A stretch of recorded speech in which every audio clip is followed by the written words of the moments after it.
Hey everyone, welcome back to another episode of ReaperCast. Today I wanted to talk about some remaining cards that have been revealed for the Animation Chronicle 2021 set. That will be very fun of course, but then we're also going to be looking at some Penguin cards, which will be revealed in the Burst of Destiny set. But let's not waste any more time and just get into these cards. So the first card here is Penguin Sword. An equipped spell card can only be equipped to a penguin monster. You can only use the third effect of this card's name per turn. Very interesting to see that we have a penguin card right away, but not really gonna complain about that. This is definitely going to be very fun. So first effect, the equipped monster gains 800 attack, definitely not bad at all. Giving a boost even by 800 is definitely something that you should not take for granted. As for the second effect, when the equipped monster inflicts battle damage to your opponent, you could return one card your opponent controls to their hand. That's not bad, that's actually kind of reminiscent of some old penguin cards like Nightmare Penguin or something like that, or Penguin Soldier, so I actually do like that. It's following the theme at least. As for the third effect, if a face-up card your opponent control leaves the field by the card effect of a penguin card and it is returned to the hand or banished, negate the effects of that card as well as the activated cards and effects on the field of monsters with the same original name until the end of the next turn. That's not particularly the best effect, but at the same time it's definitely not the worst. It's not bad at all. However, I wouldn't say that that's an overwhelmingly good card or anything like that as an overall. Even though there's 3 effects, I honestly must say that it is a little lacking in certain departments. Maybe if this was released 10 years ago, I wouldn't have an issue with it and this would be a decent card, but to release it at this particular point in time is kind of pointless. But nevertheless, at least people who play Penguin decks can definitely be happy about some kind of support at least. However, as we move on, we have Summon Storm, a normal spell card, and the second effect can only be used once per turn. First effect, pay 800 life points, special summon one level 6 or lower wind monster from your hand, which is not bad at all, definitely works out for Speedroids, works out in Wind Witches, and any kind of wind decks out there.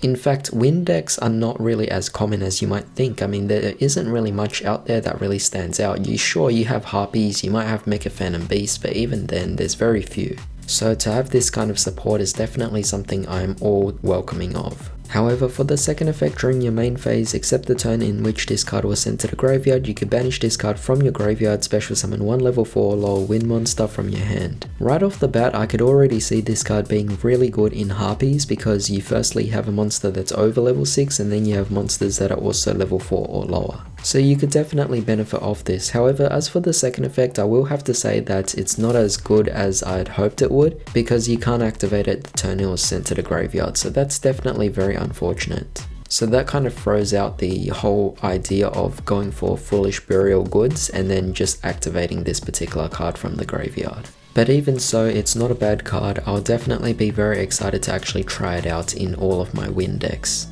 As for the third and final card of this particular set at least, that's new and actually being introduced for the first time, we have Toy Parade, a normal spell card, and this card is always treated as a Frightfur card. You can only use one effect among the first and second effects of this card's name once per turn. So for the first effect, target one dark monster you control that was special summoned from the extra deck this turn. You can only declare attacks with that monster. Also, each time it destroys a monster in battle and sends it to the graveyard, it can attack again in a row. Not bad, kind of facilitates a bit of an OTK potential there, but with that being said, it's not something that's overwhelmingly significant. As for the second effect, if you control a fairy monster, you can banish this card from the graveyard. Add one level 4 lower dark monster from your graveyard to your hand. I mean, it is a Frightfur card, so it is definitely very interesting, but at the same time, you can see that there is a bit of genericism with the actual effects itself. It doesn't require you to use or work specifically with the Frightfur or the Fluffle deck.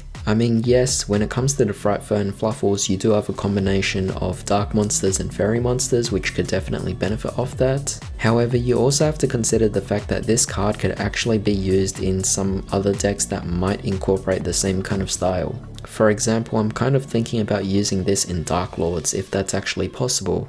But of course, we're also getting 2 particular cards here that are also reprinted in this particular set. So we are getting the Great Emperor Penguin, and we are also getting number 34 Terabyte, which is not bad of a reprint at all for anyone that might want to be collecting numbers cards. And number 34 Terabyte is not a card that has been reprinted that much. However, I'm sure you're all now keen to know what the Penguin cards are, so let's take a dive on in as to what they actually are. So firstly, we have here Penguin Champion, or it's called Penguin Luminary or Penguin Adventurer. Definitely a lot of translation issue, but it's going to be pretty cool to see which name actually comes out in the end. This is a level 5 Water Aqua Tuna effects monster of 1800 attack and 600 defense, and the first and second effects of this card can only be used once per turn each.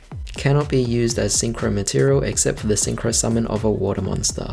First effect, if a monster becomes set on your field, you could special summon this card from your hand, then you could decrease its level by 1 or 2. Second effect, you could target one face down defense position monster you control, change it to face up defense position, but its effects are negated unless it is a penguin monster. Alright, so this card is actually really good. Firstly, it's going to actually focus on making your penguin cards active, because keep in mind most of the penguin cards are actually flip effects that allow you to bounce cards to your opponent's hand. So the fact that you could just reflip your monsters that you just set is definitely fantastic. And to top that off, the first effect also synergizes in that sense that as soon as you set a monster, you just special summon out this card, triggering off the second effect. This is really good support because not only can you utilize the flip effects at a really fast manner, but you could also just immediately go for either a link summon or a synchro summon. Definitely a good start for this card, but at the same time you have to keep in mind that you could also use these particular cards in a different deck as well. It's exclusive to water decks, meaning that's quite broad. I'm thinking if I could make this work in Necros or maybe Ice Barriers, that would be fantastic. You could even play it in Frogs.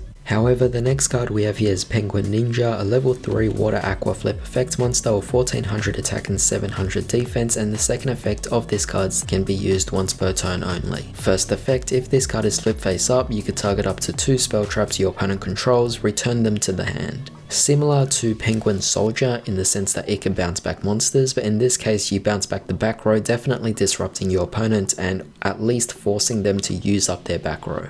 And keep in mind that if you combo this with the first card, you could definitely pull off a few shenanigans that would definitely piss off your opponent. As for the second effect, you could target one penguin monster you control, change it to face down defense position, so again you're just setting up your plays, really nice there. However, let's move on to the next card, which is called Penguin Priest. Definitely very intriguing. This is a level 4 Water Aqua effect monster of 600 attack and 1700 defense, and the first effect of this card's name can only be used once per turn. So first effect, if a penguin monster is sent from your monster zone to the graveyard by an opponent's card effect, even during the damage step, you could target one of those monsters, discard this card, and if you do, special summon that monster in face down defense position. Second effect, once per turn you could target one penguin monster you control. It gains 600 attack until the end of this turn, also you gain 600 life points. Not particularly amazing, I mean it's nice and all, but you're not really going to be dealing that much damage anyway. I'm thinking the way it works is this is kind of like a deck that allows you to focus on going for 5 attacks in one turn,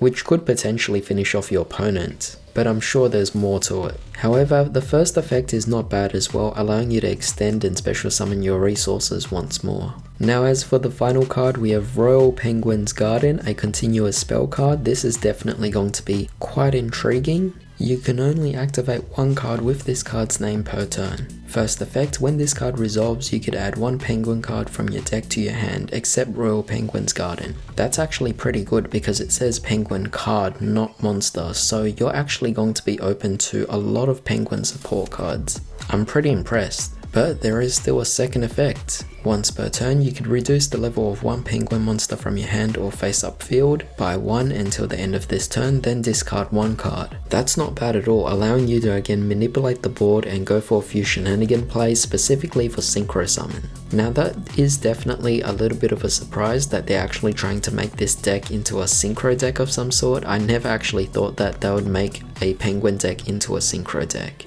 But I wouldn't really complain about that. It definitely does add something to the actual deck itself. It gives the deck its unique playstyle, and that's what really matters here. So far it's not really drawing me into the actual archetype, but if there's more cards that could definitely improve upon this, I would definitely be considering playing it. But with that being said, let me know what you guys think about this. If you enjoyed this video, drop a like, share, comment, subscribe, hit the bell notification. I hope you all have a fantastic day. I'll see you all next time.